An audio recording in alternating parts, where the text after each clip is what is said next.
Il y a d'autres initiatives qui fleurissent contre les déserts médicaux, comme cet opticien itinérant en Normandie. On est allé le voir.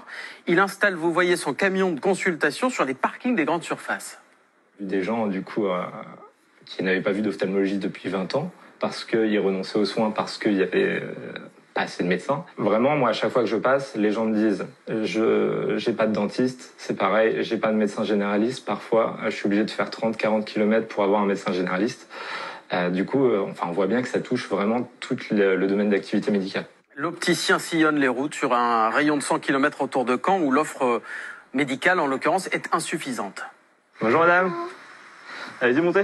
Merci. J'ai appelé les cabinets, ils nous disaient à peu près 6 mois de délai, où ils prennent plus forcément de nouveaux patients, donc faut trouver.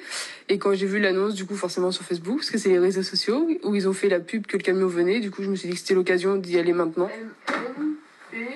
Et à la fin, ça c'est mieux là. On a fait tous les examens super rapidement, mais c'est tout pareil qu'un ophtalmo, sauf que du coup, forcément, il y a moins d'attente pour le rendez-vous. Ah ouais, ça vous va plutôt bien en plus. Oui. Oui, il y a même des modèles de lunettes à dispo. Vous pouvez repartir avec vos lunettes sur les modèles zéro reste à charge. Est-ce que c'est l'avenir? Ça va en tout cas combler un manque, mais tout ne peut pas reposer sur ce système, selon le fondateur lui-même de ce cabinet d'optique roulant. Mettre des médecins partout en France, ça sera impossible.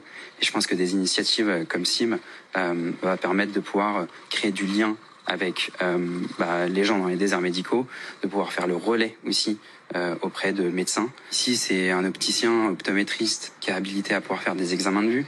Et en fin de compte, il va prendre ces données-là, il va les transférer à un ophtalmo. Donc non, on remplace pas l'ophtalmo. On est là justement en complément. Et c'est l'essence même en fait de ce projet.